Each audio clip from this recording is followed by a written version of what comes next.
Buenos días, buenas tardes o buenas noches, dependiendo a la hora de que ustedes vean el video. Mi nombre es Yancy Tatiana Ramírez Rivera y junto a mi compañera Cindy Elizabeth Reyes Díaz, que conformamos el grupo 44, les hablaremos sobre el género nocardia.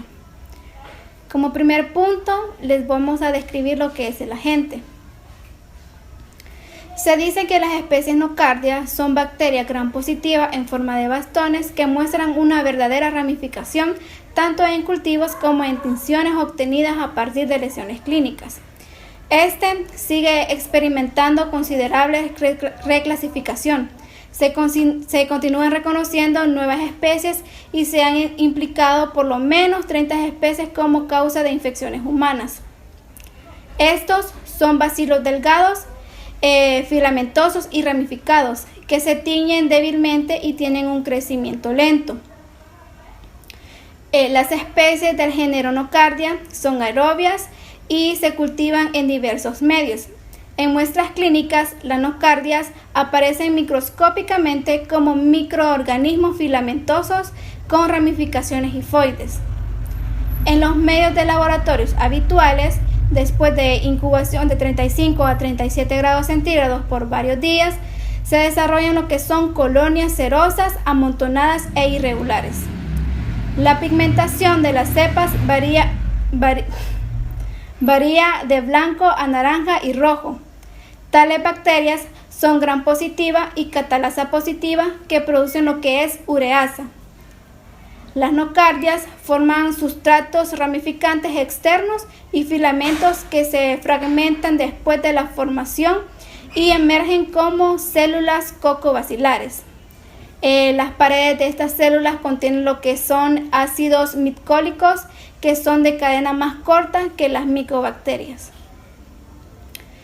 La especie nocardia se identifica principalmente por medio de métodos moleculares como la secuencia de genes RNA, también por análisis de polimorfismo, de longitud de fragmentos de restricción y por lo que son los fragmentos de genes amplificados. Ahora les hablaré un poco sobre la historia de la enfermedad. Se dice que la familia nocardia pertenece al suborden Colinobacteriaceae del orden Actinomycetales. Este fue descrito por Edward Knockar en 1888 de una infección vista en bovinos. Esta está compuesto por más de 50 especies y la mitad de las cuales son reconocidas como patógenos tanto en los humanos como en los animales. En 1890, Hans Spinger describió por primera vez lo que es la nocardiosis en seres humanos. Este identificó hilas en pus de un paciente con lesiones miliares en los pulmones y abscesos cerebrales y llamó al microorganismo aislado como Cladostrix asteroides. En 1944 se introdujo el tratamiento con lo que es sulfodamidas. Desde el punto de vista histórico, la mayor parte de los aislados asociados con neumonía y enfermedades sistémicas se han identificado como nocardias asteroides. Pero el linaje de estas cepas es confuso. Hoy en día es claro que las enfermedades en seres humanos se asocian con diferentes especies de esta bacteria, pero entre las bacterias especialmente de mayor importancia médica de nocardias tenemos la siguiente. Podemos observar la nocardia asteroides, la nocardia basilensis, la nocardia pseudobasilensis y la nocardia otitidis capiarium. En la epidemiología y distribución tenemos que esta es una enfermedad ocasional y esporádica en el ser humano y en los animales en todo el mundo. No hay datos de diferencia debido a edad, sexo o raza, y las infecciones por nocardia son exógenas. Esto quiere decir que son producidas por microorganismos que normalmente no forman parte de lo que es la microflora humana. Aparece a cualquier edad, pero Estas aparecen principalmente entre los 30 a 50 años y se observa en ambos sexos, pero predomina en varones. La presencia ubicua del microorganismo en suelos enriquecidos en materias orgánicas y en gran número de pacientes inmunodeprimidos de los hospitales se ha tratado en un importante aumento de la enfermedad producida por lo que es esta bacteria. El incremento es especialmente notable en los grupos altos de riesgo, como los pacientes infectados por lo que es el virus de la inmunodeficiencia humana, el VIH, o que tienen otras deficiencias de las células T. También pacientes sometidos a lo que son tratamientos inmunosupresor por trasplante de médula ósea o de órganos sólidos, y pacientes inmunocompetentes que presentan compromisos de las funciones pulmonares tales como bronquitis, efisema, asma, bronquiostasis y proteinosis alveolar. La nocardia brasiliensis se relaciona con la mayor parte de lo que son las infecciones cutáneas primarias, que por lo general resultan de traumatismo.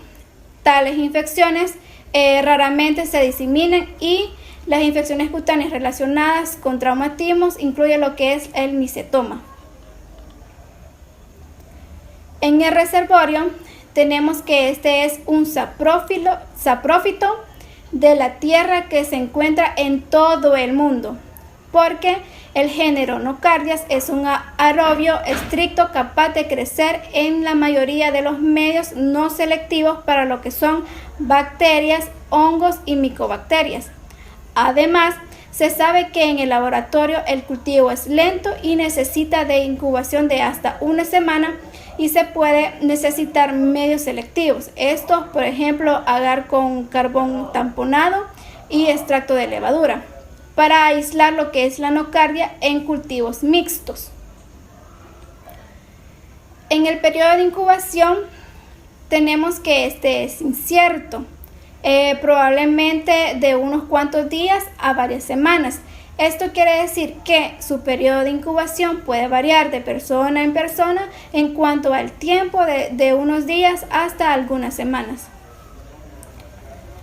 Su periodo de transmisibilidad se contrae generalmente por lo que es la inhalación en la piel. No hay transmisión directa de persona a persona, ni de los animales a los seres humanos. Esto da a entender que no se produce por zoonosis, ni por una transmisión de un individuo infectado a uno sano, sino que esa habitualmente se da por inhalación en la piel. Y como mecanismo de transmisión, se supone que las especies de nocardia entran en el cuerpo principalmente por inhalación de polvos contaminados. La inoculación o la contaminación de una herida con tierra puede ocasionar lo que es una infección cutánea y con algún traumatismo relativamente menor. Hasta aquí mi participación. Mi compañera continuará explicando lo que resta del tema y muchas gracias.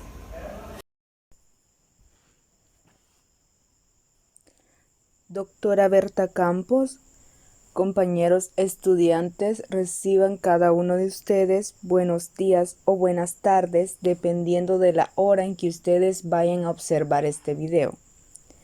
Continuando con el tema de géneros nocardias, hablaré de susceptibilidad, que son las variaciones en la virulencia específica de los microorganismos y la exposición del huésped son factores importantes en la susceptibilidad. Cabe mencionar que el principal factor asociado a la virulencia sería la capacidad de las cepas patógenas de evitar su eliminación por los fagocitos. Cuando estos entran en contacto con bacterias, se produce un aumento repentino de la actividad oxidativa que genera metabolitos tóxicos en el oxígeno. La inmunodepresión, por ejemplo, alcoholismo, diabetes, uso de corticosteroides, es un factor de riesgo en más del 60% de las infecciones. La incidencia que se da en los pacientes con síndrome de inmunodeficiencia adquirida, aunque se tome en cuenta la administración profiláctica de sulfametoxazol, es mucho más baja de lo que podría esperarse. Ahora hablaremos de patogenia y patología. Hay prominencia de neutrófilos en las lesiones por nocardias, pero parecen ser relativamente ineficaces. Se desconocen los factores específicos de la virulencia. Aún no se comprenden los factores que conducen a una enfermedad después de la inhalación de nocardias. Hay prominencia de neutrófilos en las lesiones por nocardias, pero parecen ser relativamente ineficaces. Las bacterias tienen la capacidad de resistir las acciones microbianas de los fagocitos, las cuales se relacionan con la acidificación del fagosoma. Se desconocen los factores específicos de la virulencia.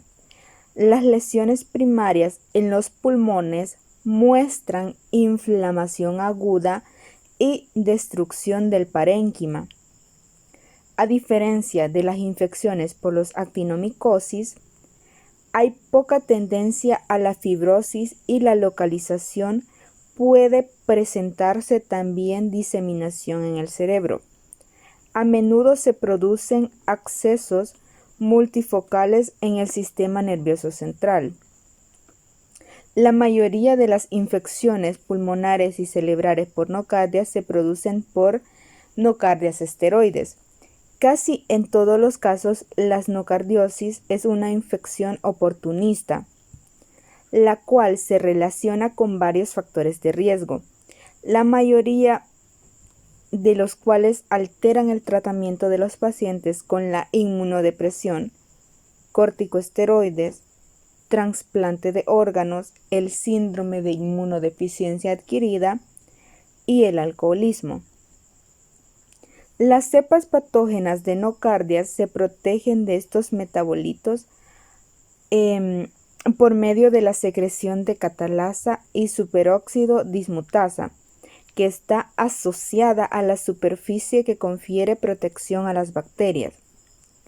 Las nocardias tienen 3 características para sobrevivir y replicarse en los macrófagos. Número 1. Evitar la función del fagosoma lisosoma, que está mediada por el cofactor. Número 2. Evitar la acidificación del fagosoma.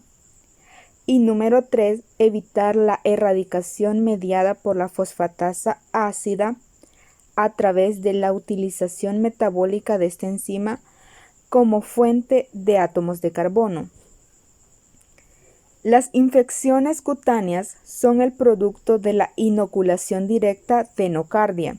Normalmente la especie de Nocardia brasiliensis produce una pústula superficial en el sitio de inoculación. Si la nocardia tiene acceso a los tejidos subcutáneos, puede producir lesiones que éstas se asemejan a la de las actinomicosis. Las características histológicas típicas de la nocardiosis es un absceso intensamente infiltrado con neutrófilos y necrosis notoria. Suele haber un tejido de granulación que rodea la lesión y es inusual encontrar fibrosis o encapsulación importante. El proceso patológico usual es el absceso. La diseminación hematógena desde el pulmón a menudo involucra al sistema nervioso central, donde los abscesos se desarrollan en el cerebro, lo que se traduce a una variedad de presentaciones clínicas.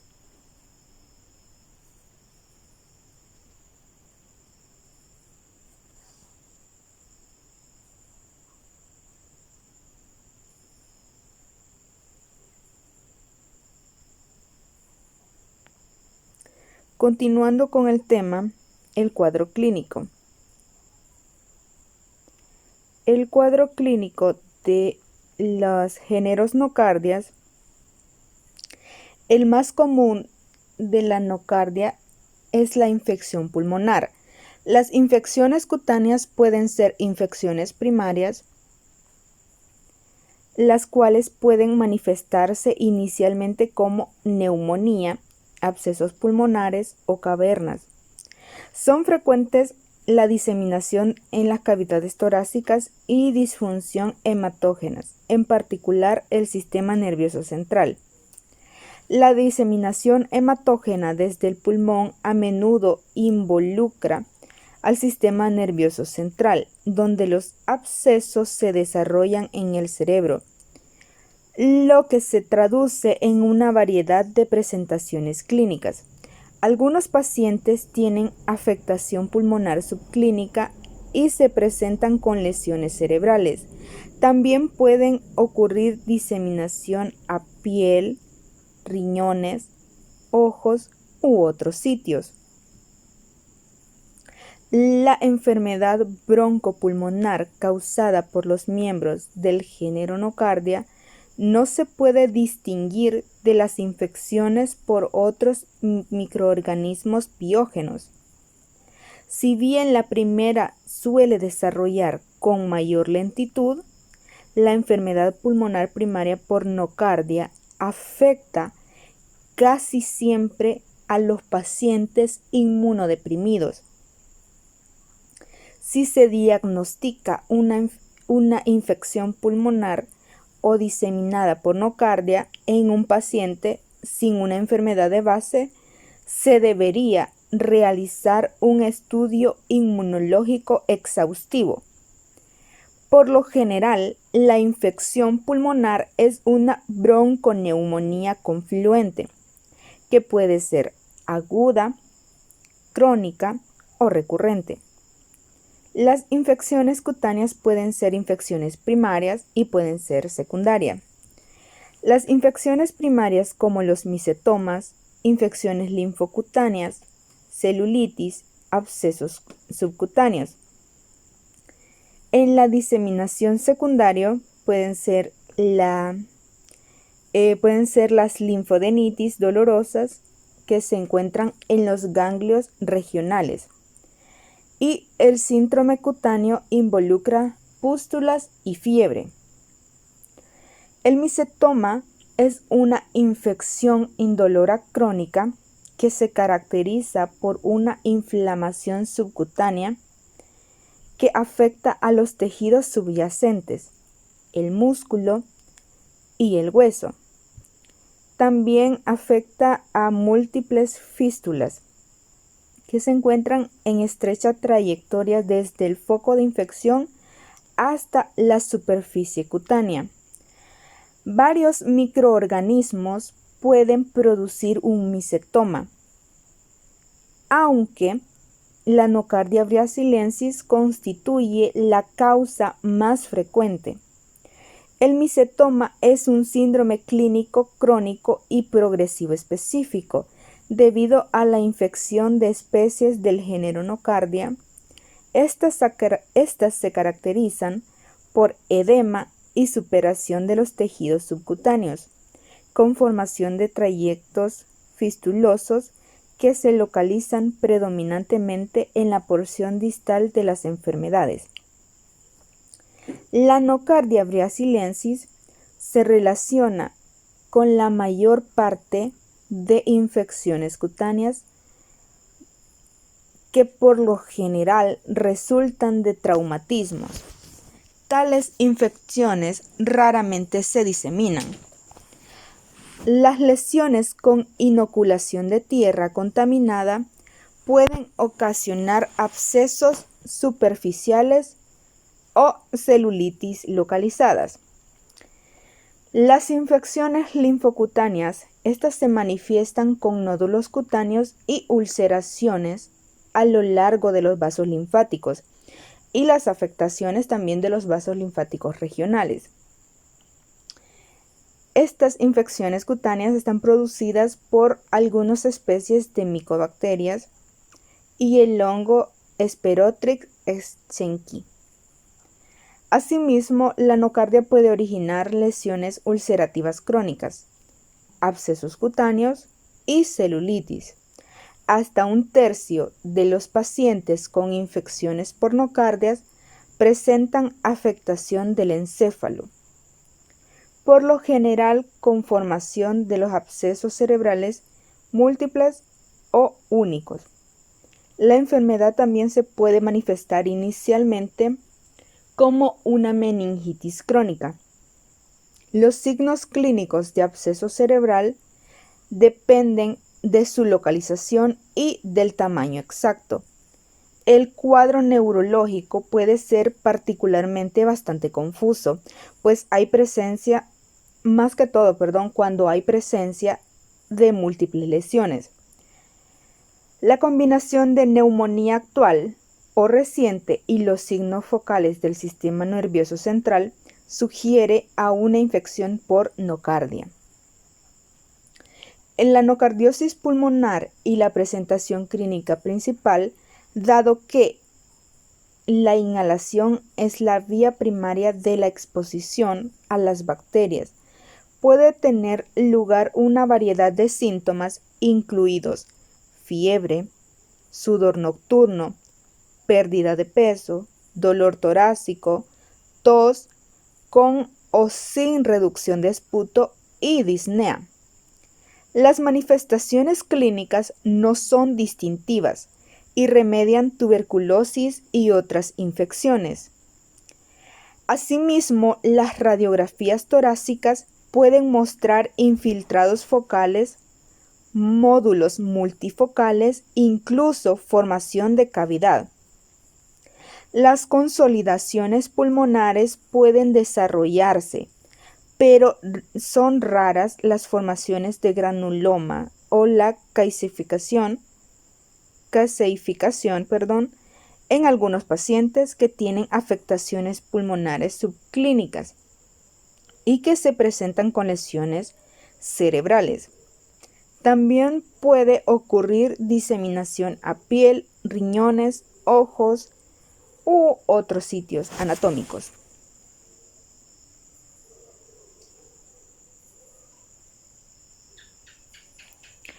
Continuaré hablando de diagnóstico de laboratorio. La prueba consiste en pus, líquido cefalorraquídeo, material de biopsia y esputo. El esputo también es conocido como flema. Es un tipo de mucosidad espesa que se produce en los pulmones. Los frotis con tinción de Gram revelan bacilos gram positivos, también células cocobacilares y filamentos ramificados. Las pruebas serológicas no son útiles, ya que se necesitan métodos moleculares para identificar a nivel de especie lo que es necesario para fines tanto epidemiológicos como terapéuticos. En los pacientes con afectación pulmonar se debe recoger varias muestras de esputo. La detección microscópica y el aislamiento de nocardia en cultivos de la muestra de sujetos aquejados de enfermedad cutánea o del sistema nervioso central resultan relativamente sencillos como consecuencia de su destrucción homogénea en el tejido y el material de abscesos. No obstante, las nocardias se tiñen con la tinción de Gram y estas suelen ser ligeramente ácido-alcohol resistentes. Las nocardias crecen en la mayoría de los medios de laboratorio cuando se incuban a una atmósfera con dióxido de carbono de 5 a 10%. La identificación definitiva a nivel de especies reviste una mayor dificultad, porque la mayoría de las especies no pueden ser identificadas de forma exacta por pruebas bioquímicas, aunque muchos laboratorios continúan empleándolas. La identificación precisa de casi todas las especies implica el análisis molecular de los genes del ácido ribonucleico, ribosómico, y de los genes constitutivos. Un ejemplo sería el gen de la proteína de shock térmico.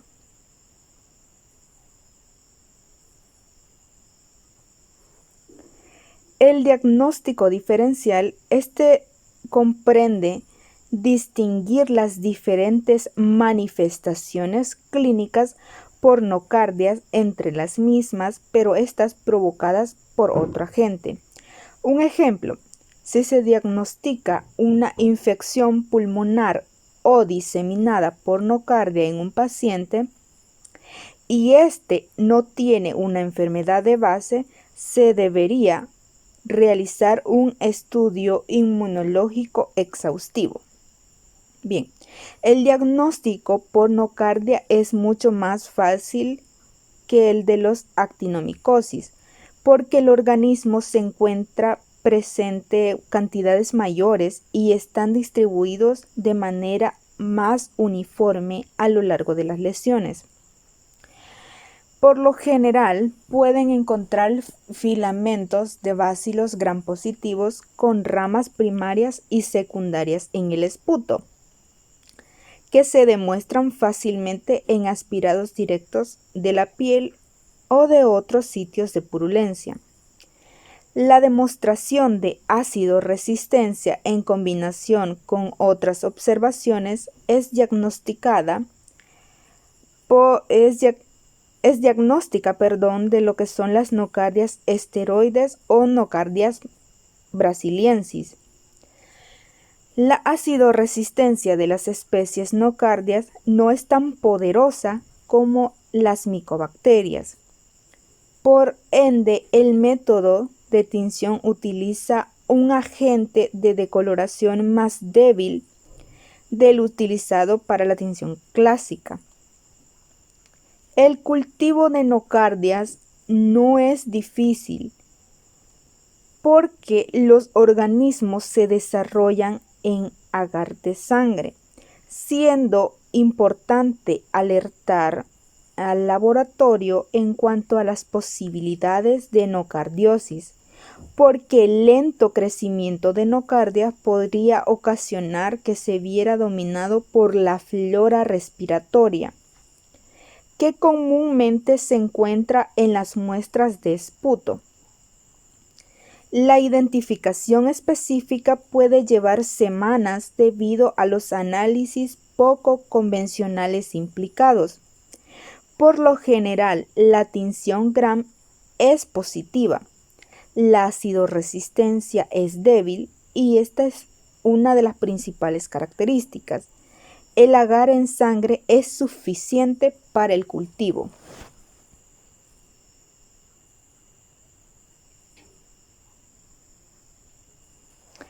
El tratamiento. El tratamiento de elección es trimethoprim sulfametoxazol. Al principio se administra trimethoprim a razón de 10 a 20 miligramos por kilogramo de peso y sulfametoxazol a dosis de 50 a 100 miligramos por kilogramo de peso diario, fraccionado en 2 dosis. Más tarde, las dosis diarias se disminuyen a un mínimo de 5 miligramos por kilogramo de peso de trimethoprim y 25 miligramos por kilogramo de peso de sulfametoxazol. Cuando los pacientes no responden, utilizan otros antibióticos diversos con éxito, como amikacina, imipenem, meropenem, fluoroquinolonas, minoxiclina, linezolida y cefotaxima. Sin embargo, puesto que los patrones de sensibilidad varían según la especie, es necesario realizar pruebas de sensibilidad para llegar al método terapéutico. Además del tratamiento antimicrobiano, por lo general es prolongado. Puede ser necesario el drenaje quirúrgico o bien la resección. La amicacina, el fármaco parenteral de actividad mejor establecida, excepto en los casos que incluyen al complejo de nocardias transvalensis, en donde se administra en dosis de 5 a 7.5 miligramos por kilogramo cada 12 horas, 15 miligramos por kilogramo de peso cada 24 horas, la minociclina de 100 a 200 miligramos por kilogramo de peso cada 12 horas. Estas son eficaces con frecuencia. Por lo general, otras tetraciclinas son menos útiles.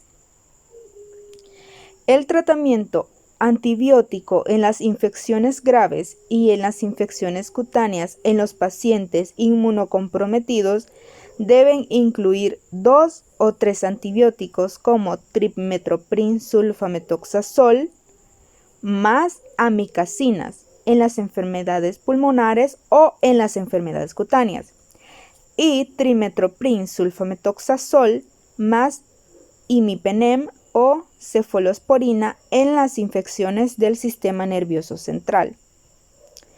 Debido al lento crecimiento de nocardias y a que se asocia con recidivas terapéuticas, estas se recomienda un tratamiento prolongado hasta 12 meses.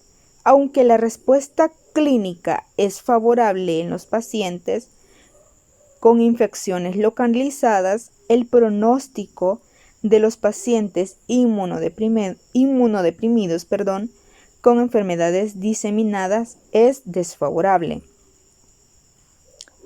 La combinación de amoxicilina ácido clavulánico se ha usado con buenos resultados como tratamiento de rescate después de la combinación de dapsona, trimethoprim sulfamethoxazol y aminoglucósidos. No obstante, puede generar resistencia y no es eficaz contra actinomaduras madurae, que es la nocardia madurae.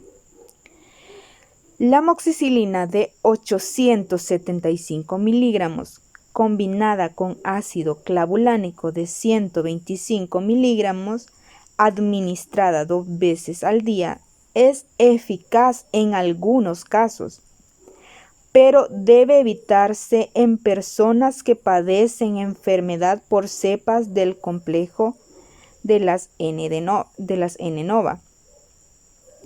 en las cuales el clavulanato induce a la producción de lactamasas beta.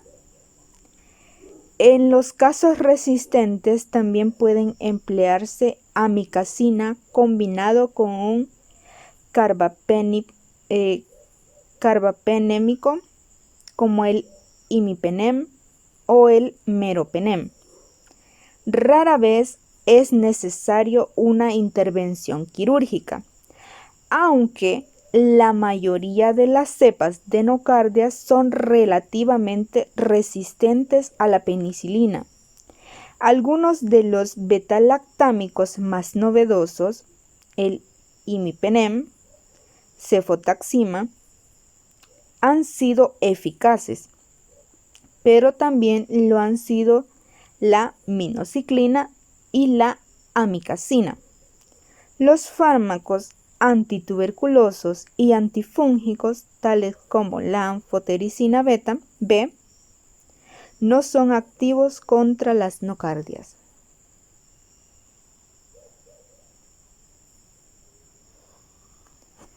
En las complicaciones, en sí es una complicación sobre todo en personas inmunodeficientes.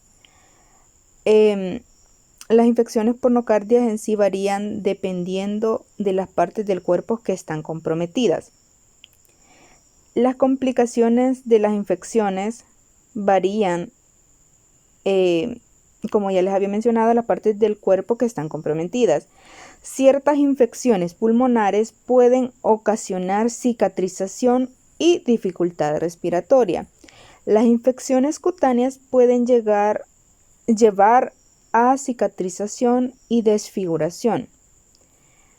Los abscesos cerebrales pueden conducir a pérdida de la función neurológica. La enfermedad broncopulmonar causada por los miembros del género nocardia no se puede distinguir de las infecciones por otros microorganismos piógenos. Si bien la primera se suele desarrollar con mayor lentitud, y la enfermedad pulmonar primaria por nocardia afecta casi a pacientes inmunodeprimidos. Generalmente están presentes signos como tos, disnea y fiebre. Aunque no son diagnósticos, son frecuentes la cavitación y la extensión a la pleura.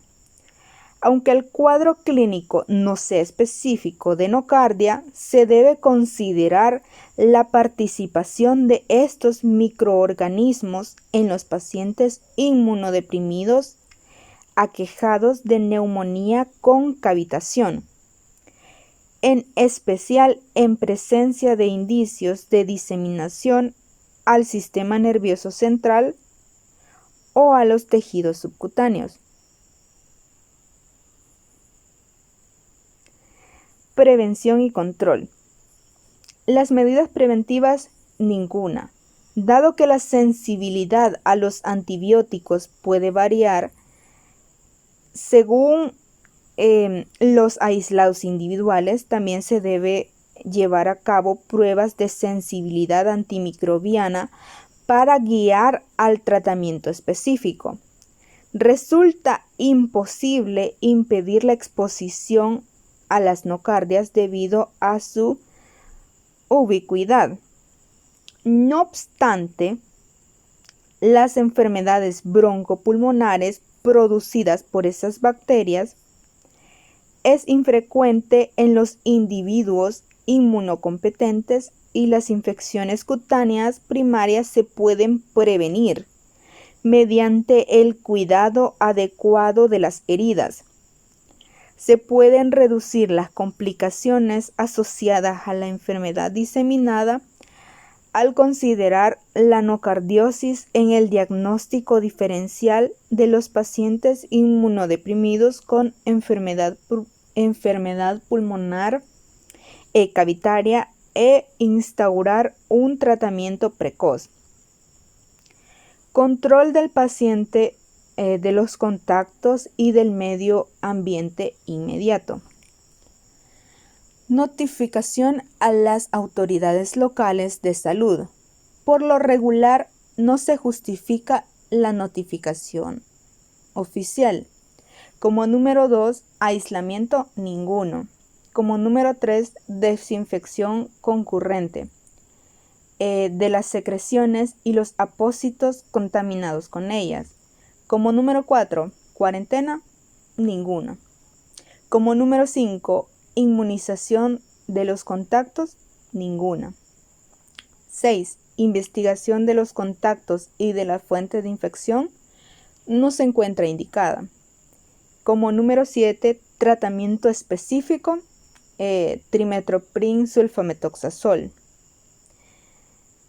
o la sulfadiazina, que estas también son eficaces en las infecciones sistémicas si se administran tempranamente y por lapsos prolongados. En los pacientes alérgicos a las sulfas y que no tienen abscesos cerebrales se puede probar la minociclina. En las personas que no mejoran con las sulfonamidas se agregan a esta amikacina y mepenem en dosis altas de ampicilina. A veces es necesario el drenaje quirúrgico de los abscesos, además la antibiótico-terapia. Medidas en caso de epidemia no son aplicables, pues se trata de una enfermedad esporádica. Y repercusiones en caso de desastres, ninguno. Medidas internacionales, ninguna. Y esta ha sido nuestra participación. Espero que hayan podido comprender lo que son las bacterias géneros nocardias y muchísimas gracias por su atención prestada.